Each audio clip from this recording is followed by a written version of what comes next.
begin transmission. We've begun exploring more and more of this planet. We've gotten out into the deserts down south and discovered some really interesting creatures out there. Some with really long tails that can stab you with venom, and some with long pinchers that are kind of reminiscent of the claws on a lobster or something, but they're not lobsters. So there's some really interesting animals to talk about, and one thing I want to show you today is a video that Isabella recorded while she was exploring the jungles. And she came back quite shaken from one of her experiences and said that she got this on video. So take a look here. What you see is an enormous 8-legged arthropod. We're calling these spiders. And the spider has gotten some type of small mammal-like creature, a possum or something, and has apparently subdued it and is going to eat it. This disturbing footage is one of the largest of these kinds of animals that we've seen here, and we've encountered many of them, most of them relatively small, but they all have these giant chelicerae pinchers, and they're hollow, and they have really potent toxins. So if we were to get bitten by one, it would hurt considerably. Some of us, in fact, have gotten bit, and it's pretty painful. So today we'll be learning about the Chelicerata, animals like these and their relatives from the deserts and from the tropics. And it's a really incredibly diverse group that most of us don't really like very much, but I hope at the end you will like them a little bit more, or at least know more about them. There are a few groups of animals that no one likes, or at least that very few of us like.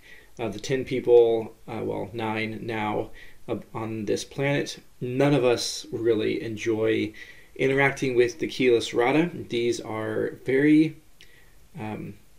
uncomfortable animals to get to know. They're recognizable to us in some ways. They have eyes and they have legs, but they have too many eyes and they have too many legs. Also, as far as we know, they're all venomous to some extent and dangerous, and some of them are pretty aggressive. And so I think there's kind of a biological, just an innate response from us toward these animals out of fear and maybe a little bit of repulsion, that we don't like these creatures. But when I step back and think about kind of the intrinsic value of animals, I don't think it's appropriate for us to just immediately make a decision about these animals, whether they're good or bad. I think there's a good biological reason for us to fear these animals. They're a little dangerous. But I think it's important, especially for us, to kind of learn about these animals beyond that initial easy beauty and get to know them on their own level. So, right, don't judge a book by its cover. So as we go through this, there will be some frightening pictures, especially if you're scared of spiders. So steel your souls for that. But try to look past our initial fear response and begin to evaluate these animals on their own, for their own merits and dismerits, as it may be. So this morning we'll be talking about Subphylum Chelicerata, a very diverse group within phylum Arthropoda. And now, having said all that, take a look at this creature. Your initial response is probably not one of wonder and excitement. Your initial response is disgust and an aversion to spending any more time on this subject. But this is what I mean. We're going to have to move past what it looks like, and something I find helpful is to just talk about its features. So if this is a frightening image to you, let's move past the fear and talk about what features we see on this animal. So the synapomorphies of Chelicerata, we can contrast this with subphylum Crustacea and subphylum Hexapoda. For one thing, the Chelicerata have chelicerae, and the chelicerae are their specialized crunching mouth parts right here. You see the chelicerae right here. Those are used in spiders to inject venom, or in other chelicerae they're just used for crunching and munching. Chelicerata also have pedipalps, and pedipalps, these long things here, are the pedipalps. And pedipalps are a really important feature to be able to recognize, because in all the different classes and orders within Chelicerata, the pedipalps are extremely diverse. They're used for a lot of different things. They're used for communication, they're used for defense, they're used for grabbing prey, they're used for pinching, they're used for transferring sperm. So in a lot of all these different different orders and groups, the pedipalps are going to look very different depending on the classification that we're talking about. In this particular creature, this is a whip scorpion, and the whip scorpion uses its pedipalps as kind of this gathering basket to pull its food into its face so it can munch on it with its chelicerae. Nice. Chelicerata also have two tagmata, and tagmata, remember, are basically fused segments during development, and this allows for highly specialized diversification of appendages. And speaking of that, when we think about crustaceans and their first pair of walking legs, they have chelicpeds, and chelicpeds are like little pinchers. There are some pedipalps, specifically in scorpions, that also look like pinchers, but don't get the chelicpeds and the pedipalps mixed up. So the walking legs in crustaceans and chelicerae, all these guys back here, they articulate to the thorax, and the pedipalps originate from the head segment. So pedipalps are originate from the head, while all the walking legs originate from the thorax. So even though oftentimes they're going to have similar functions, their origination is how you distinguish a pedipalp from a chelicped. Chelicerata have two tagmata, so they have, I said head and thorax, but in Chelicerata, those segments are really kind of fused together, and they're called cephalothorax. Cephalo means head. We talked about cephalization earlier, and cephalic glands, so cephalo means head. And so the cephalothorax is this tagma right here, and then the abdomen is posterior to that. So you have a cephalothorax and an abdomen. You're also going to have 8 walking legs in Chelicerata, and 1, 2, 3, 4. 1, 2, 3, 4. So 8 walking legs, and it's remarkably consistent. These creatures are very, very diverse, occupying very diverse habitats, sometimes deserts, sometimes jungles. They weave webs, and they live in caves, and they make burrows, but they're still going to have 8 walking legs, pedipalps, chelicerae, 2 tagmata, and they lack antennae, and they lack mandibles. So again, chelicerae versus mandibles, and crustaceans have 2 pairs of antennae, hexapods have 1, and chelicerates have none. You can see some eyes here, but the eyes with the chelicerae, different groups have different numbers of eyes, and the eyes are, I think, what make us so uncomfortable with a lot of these chelicerates. They either have too few eyes or too many eyes, and the chelicerae are always very prominent, and they're just kind of uncomfortable creatures. But if you think about these synapomorphies, we can see them here on this chelicerae. This is a pseudo-scorpion, and here we see the chelicerae. Here we have the pedipalps, and these are modified into little pinchers. But again, they originate from the head segment during development, so these are pedipalps, not walking legs. And we have 1, 2, 3, 4 walking legs, cephalothorax, abdomen, no mandibles, no antennae, and not really even any eyes to speak of. There's 2 little compound eyes right there, but these are very small creatures, very interesting looking. Like their pedipalps are just gigantic compared to the size of their body. Here is a more familiar one, potentially. This one is a thorny-backed orb weaver, and a really beautiful, elaborate structures, right? So there's some artistry that we can see in Chelicerata. We have abdomen here. We have cephalothorax here. We have 1, 2, 3, 4 walking legs. We have what would these be? These are the pedipalps, and then these are the chelicerae. So we can notice the pedipalps are quite different in spiders versus pseudoscorpions versus whip scorpions. The walking legs all look pretty similar. They're just jointed legs. So they're not going to be modified a whole lot, but the pedipalps are highly different in each group. Here's a brief overview of the classification. We're going to learn 3 distinct classes, and these are all very different groups. Some people are actually going to elevate these classes to phyla because they're so different, particularly class Merostomata, which are the horseshoe crabs. They're even called crabs, but they're not crabs, they're chelicerates.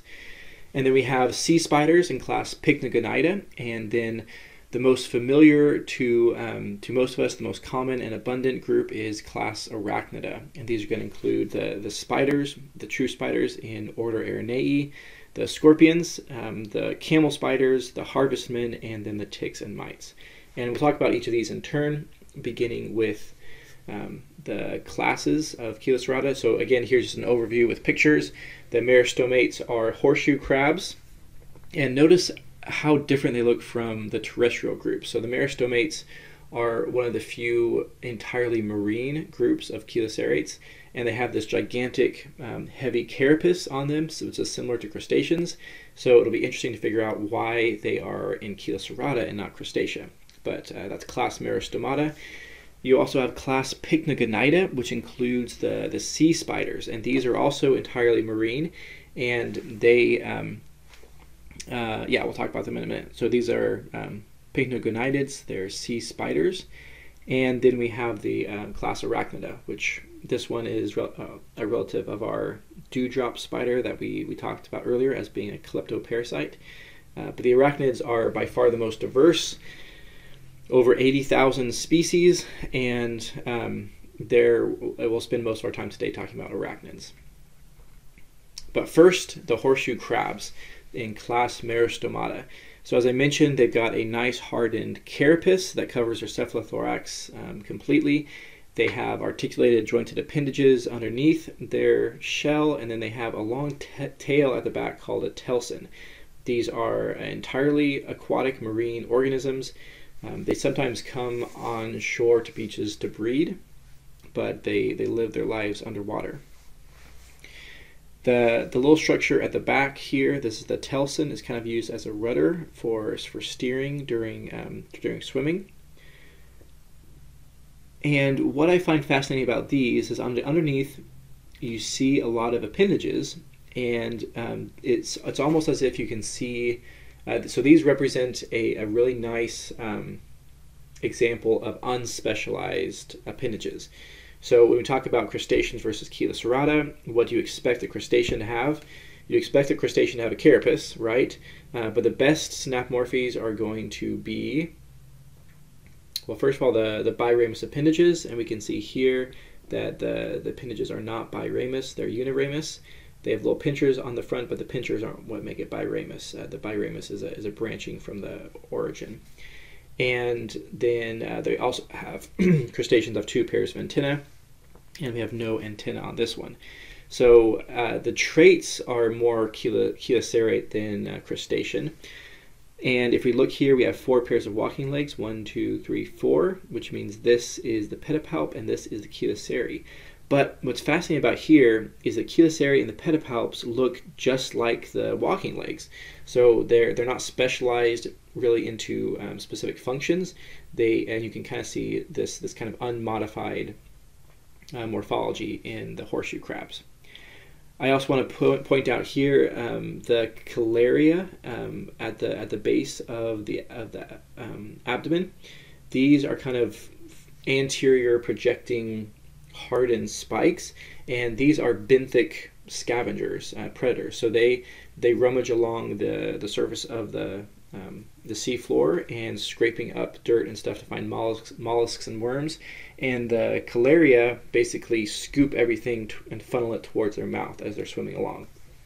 So that's a very, very interesting synapomorphy of the Merostomata. And then they breathe with these things called book gills. So they have these opercula, which are basically coverings for their gills, for these protective little sheets in here. Lots of surface area, and when they breathe, the water just flows through there. You can see here one flipped upside down, rudely, waving his little legs around, and you can see the flappy flap at the back of the book gills flapping around. Very interesting creatures. Very docile, not aggressive at all, not dangerous. and they have chelicerate attributes, and so they belong there, but they're very, very different than all the other Chelicerata. Next we have the Pycnogonida, class Pycnogonida. These are the sea spiders. Most of these are very, very small creatures, a few millimeters at the most, and if they scamper over your foot when you're in the ocean, you wouldn't even notice them, and they do routinely. They're very, very common in some parts. They can also live really deep down in very, very cold waters on the poles of planets. And this one here is a pretty gigantic one. They can get over a meter in diameter, and so these are gigantic marine sea spiders. So they just kind of combine two things that everyone adores: the deep, foreboding emptiness of the sea and a giant spider. So these are wonderful creatures. And what's interesting about them, we got attributes 1, 2, 3, 4 walking legs, pedipalps right here, and oh wait, that's not a pedipalp. This is the pedipalp, and these are the chelicerae. So what are these? They've got an extra little appendage. These extra little appendages are called ovagers. Ova means egg. You can see them hanging down here. And the ovagers are used by male sea spiders to carry the eggs. So after mating, the female will give her little cluster of eggs to the male, and the male will carry them on these little ovagers and protect them and make sure they have enough oxygen and fresh water to survive. So males, it's paternal care, and the males carry the eggs on the ovagers. They also have these really long proboscis, and they use these are suctorial, so they're kind of like empty straws with little stabby needles on the end, sometimes little pinchers on the end, and they'll inject them into their prey and slurp up the inside. They like to eat coral reefs, sea stars, some bryozoans, which are like little moss-like sea creatures, and these, we talked about these earlier as being an example of a micro predator, because they often don't completely consume their host. They just kind of take a little bite at a time, and they don't kill it, but they still eat their host, and they use multiple hosts, so they're not parasitic, but they're not really a predator either. So they're a unique kind of life habitat called micro predators. Yeah, that's sea spiders, class Pycnogonida. All right, so let's talk about the major group here, the arachnids, and this group is the most familiar. They're the most diverse, like I said earlier, and I'm just going to give you a brief overview of the 5 orders within class Arachnida. We have order Arachnidae, which are the spiders. We have Scorpionida, which are the scorpions. We have Opiliones, which are harvestmen and their relatives. And then we have the Sulpugida, which are camel spiders and sun spiders. Very interesting looking creatures there. And then we have the Acari, which are ticks and mites. So within this diverse group, almost all of them are predators. The Acari, there's a tremendous number of parasites in there. Not a whole lot of phytophagous animals, herbivores. Almost all of them are predaceous. All of the Arachnids are venomous, and same with the scorpions. I think they're all venomous as well. But what's interesting is that they have 2 different pathways into venom development. So one has venom through their chelicerae, the other has venom through their tail. The Sulpugids here, they're not actually venomous. So even though they look pretty intimidating, they can't envenomate you at least. All right, look at this adorable little jumping spider. Jumping spiders are my favorite kinds of chelicerates. They're usually solitary hunters, and they can jump an incredible distance, and they're actually incredibly intelligent as well. They have really good depth perception eyes, and they kind of look adorable. They're usually friendly and curious, and I've enjoyed getting to know the jumping spiders around here. And we look at the diversity of Arachnids. Here is a ladybug spider, and here is an ant spider. And what do you notice about these? Both of these utilize mimicry of their prey to get close to their prey. So the ladybug spider, ladybugs are chemically defended. They taste toxic, and so the ladybug spider is a Batesian mimic of that. But it also uses the ladybug mimicry to get to attract ladybugs to eat, because the ladybug thinks it's a sexy ladybug, sexy ladybug, and then it gets crunched.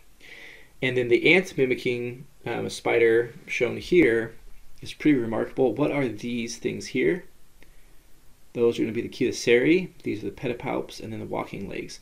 So again, the pedipalps are the chelicerae are highly modified in this group, and it even has the little constricting of the abdomen that ants do. Very, very good mimic, and this is a specialized ant predator. So it looks like ants, gets close to ants, crunches ants. Others use some pretty remarkable camouflage to avoid being eaten themselves. This one looks, if it's really still and it pulls its legs up towards its body, it looks just like a little piece of the bark. You would never even know it was there if you were sitting down next to it, for example. And then this one, this is called a crab spider, and this one is camouflaged like a bit of bird droppings. And so it's got a pretty remarkable coloration, and then little tubercles all over it, and it looks just like some bird poop on a leaf.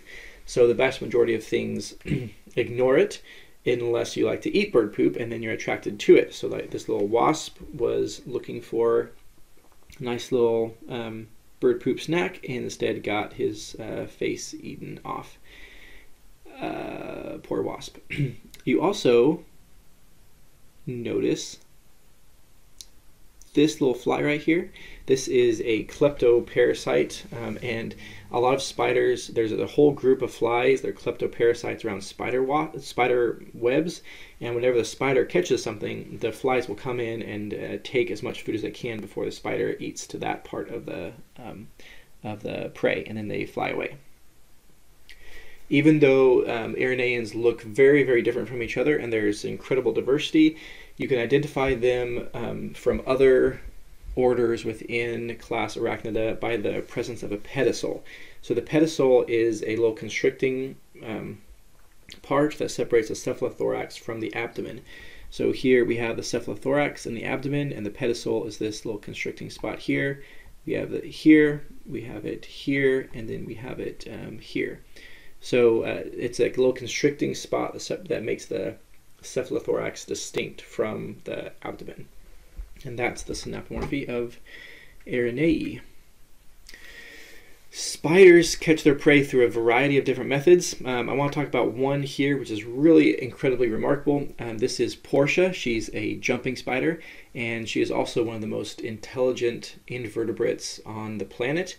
And we studied her quite a bit, and so to be a jumping spider, you have to be able to see for quite a distance, and she can do that. She has incredible depth perception. But she can also plan different routes to catch prey. So if she sees a caterpillar or a beetle or something walking along a leaf above her, she can anticipate the trajectory of that prey item and then plan routes in such a way that she will meet up with the prey and surprise them and kill them.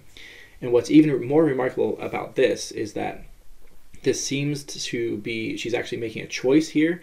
It seems that she is comparing options, because oftentimes she will take a less than direct route if it means that she has a higher chance of not being seen.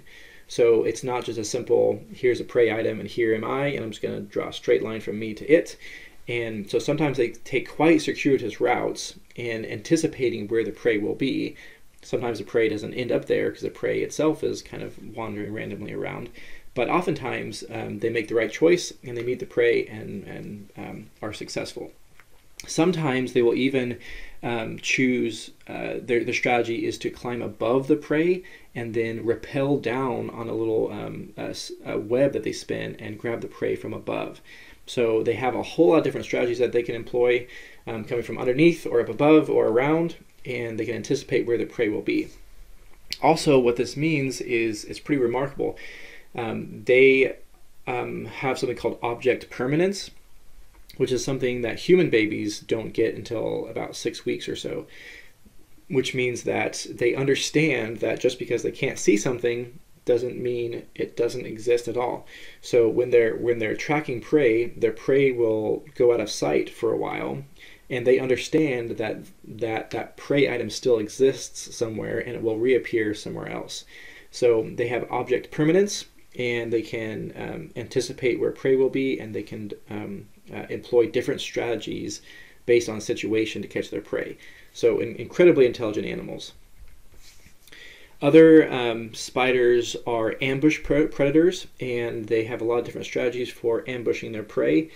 This is a golden orb weaver, and these are pretty famous for weaving webs directly in the path of trails, right at face level. And here is it's just remarkable. Once they capture a prey, then they run up and wrap it up in these sheets of silk. So these web spinners can, these spiders can secrete 17 different kinds of silk, and depending on the circumstance, they can choose to do a different kind of silk. So once she wraps it all up in this nice little tight cocoon, she will inject it with a paralyzing venom, and then it will keep for a long time. Whenever she's hungry, she can go and jab her chelicera in there and liquefy the insides, and then kind of slurp up this little cricket milkshake that she's made. Brilliant. Another brilliant method of catching prey, this is the bolus spider, and the bolus spider doesn't weave a web. Instead, they have a little web that they hang out on, and then they weave this sticky glue globular-like web, and then they secrete a chemical that smells exactly like a female moth beckoning to a male moth mate. And so the moth comes in expecting a mate, and instead gets struck out of the air like a lasso, like a little cowboy capturing a cow or something, and then gets eaten. So that's the bolus spider, which ambushes prey by mimicking pheromones of the moths. Here we have the gladiator spider, and the gladiator spider weaves a little net and then waits for something to crawl below it, and then just grabs it like that. This one, well, that's a cricket, but that is a trapdoor spider. And these are fantastic, fantastic ambush predators. They dig out these little burrows, and then they line the burrow with silk, and they make this perfect little trapdoor out of the top of it, so it blends in perfectly with the environment, and you don't even know it's there. And then they weave trip lines radiating out from their burrow, and when something walks across those trip lines, they can tell roughly the size and direction and speed of it, and so they can accurately come out and grab it. All right, I'll stop showing this one. Fascinating creatures for sure. Internally, they've got some familiar characteristics, right? Their digestive system, we're going to have a pharynx, and that's going to go to a storage area for food called the stomach. And then here we have these extra things called ceca. We'll talk about these a lot later, but they basically harbor bacteria for extra fermentation and digesting of difficult to digest things. And then pretty simple intestines back here, and then they have a complete digestive system at the end. So their digestive system is pretty simple to learn. Their breathing system, on the other hand, is a little bit more complex. They don't have tracheal systems like the insects, and they don't have gills because they're terrestrial. Instead, they have these things called book lungs. So I think I mentioned sarcastically last time that spiders breathe through books, and that's what I was talking about here. They have these little leaf-like, similar, kind of reminiscent of the book gills of the horseshoe crabs, but it's modified for terrestrial use. And so the book lungs, they're breathing right here. Notice here also right next to their lungs is their seminal receptacle. So their genitalia is not at the back like you would maybe expect. It's kind of near the middle on the ventral side of their abdomen. because at the back is full of spinnerets. So the webs come out of the hind end, and they have lots of really complex silk glands with which to make silk. I also want to talk about their osmoregulation system. Some of these spiders live in really dry environments, and so their osmoregulation system is incredibly efficient, and they utilize something called Malpighian tubules. These are these yellow threads in the back, and the Malpighian tubules are going to actively pump ions into them, and then by osmosis, water is going to flow into that as well.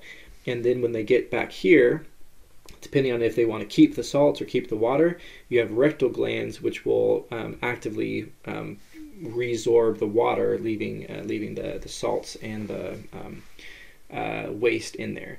So the Malpighian tubules kind of work to get the waste and the extra water or salts into the system, and then the rectal glands remove what you want to keep.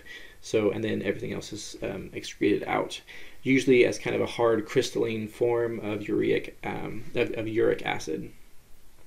Coxal glands, these are found at the base of every leg, and the base of every leg is called a coxa, so that's why they're called the coxal glands.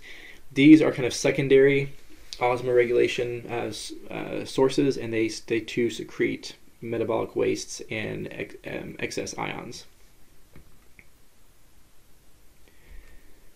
Now, how do they sense their environment? Well, if we go back here, actually, I want to point out they have a fairly large cerebral ganglia and nerves going to all their eyes and their legs. So their nervous system is quite complex, and they have to integrate a whole lot of sensory information all at once. So first of all, they have eyes. They have 8 eyes. Arachnids always have 8 eyes.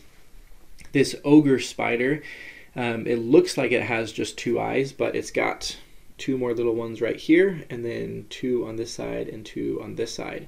What are these? Teoseri. What are these? Pedipalps. So the ogre spider looks disturbing because it looks like it has 2 kind of almost human eyes, but they're dead and weird. So the visual acuity is really important to spiders, and you can actually tell the different groups of spiders based on the numbers and location, or the location of their and size of their eyes. So here is another spider, and this one has 8 evenly sized eyes, just kind of spaced all around. And then here are 2 more examples. 1, 2, 3, 4, 5, 6, 7, 8. 1, 2, 3, 4, 5, 6, 7, 8. So depending on where the eyes are and what size they are, that's how you distinguish genera and even some species of spiders. Secondly, notice, so eyes are really important. Also notice they're completely covered with these bristles. And so these bristles are mechanoreceptive. They can sense vibrations in the soil or in the air, and they're very sensitive. So some of them are also chemo sensitive, so especially on the tarsi of their feet. They can taste and chemicals with their feet, and especially their pedipalps are also sensitive to that. So visual acuity, and then these bristles for vibrations and sensing movement around them or on the substrate. If you see a spider and you tap on on where it's walking, you will notice a response, because it can sense when something's walking or getting near it.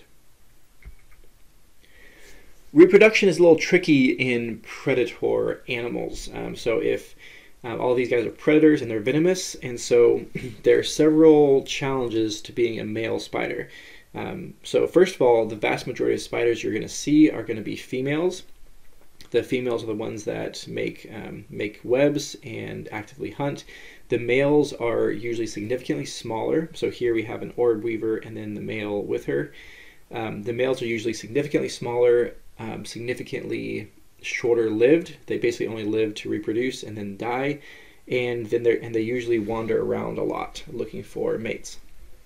So the males are a lot smaller, and what's tricky about this is if they go to a female who's hungry and not wanting to mate, then they just get eaten. And so males have all kinds of strategies to tentatively test out whether or not a female is receptive to mating or not, because it's really a life and death situation for him. So one thing they do is some really elaborate mating dances. This is the Peacock Spider. And I strongly encourage you to look up on YouTube Peacock Spider mating dance, and you'll get a really great film of this spider doing this elaborate mating dance. And so this dance is trying to convince the female spider that this is a good mate, and just kind of testing out a little bit at a time to see if she's receptive. Because if she's hungry and not interested in mating, then he wants to scamper away as fast as he can. Otherwise, he wants to mate. Once mating actually happens, if the female is receptive, then the male will use a specialized pedipalp to transfer the sperm into her genital cavity, which again is on the ventral side of the abdomen. And oftentimes the male will present a nuptial gift to the female, which is a gift of food, hopefully large enough that she can eat it while he's mating so that she doesn't eat him. So if she finishes that meal and she's still hungry, she will often eat the male. Sometimes after mating, the female will just eat the male anyway. So being a male spider is not a great life. You're very small, very short-lived, and the one thing you're good at kills you. Often you get killed with these particularly intimidating fangs. So these are chelicerae, and the chelicerae in Arachnids are hollow tubes that connect to venom glands.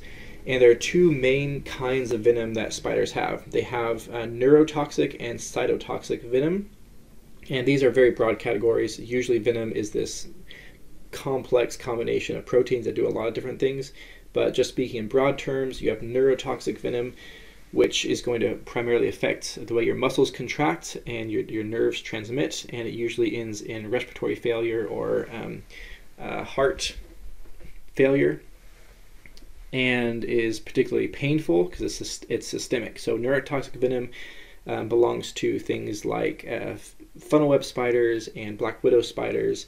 The black widow is famous, but there's also a white widow and a brown widow, and that whole group of spiders kill their prey with neurotoxic venom. Cytotoxic venom is localized rather than systemic for the most part, and cytotoxic venom is used by tarantulas and their friends. This right here is a Goliath bird-eating spider, the largest spider we've encountered here, larger than my hand. A very intimidating creature for sure, and they can eat frogs and mammals and birds, whatever they can really catch. And their venom is not systemic, and it doesn't really affect the nervous system.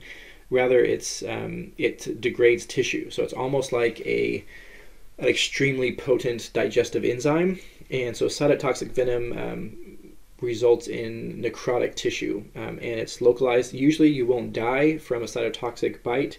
It's just extremely painful as the tissue around the bite dies. There's a famous one called the brown recluse spider, and that has cytotoxic venom, and you get what's called volcanic lesions, where the tissue is just dying away from the bite location.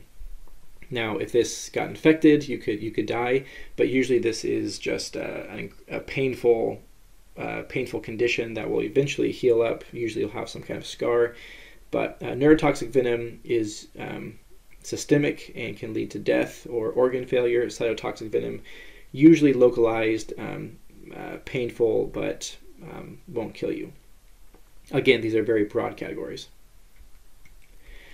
Now, where do spiders live? Look at this little creature. We talked about little trapdoor spiders earlier, and you can see here the webbing it's put around its door.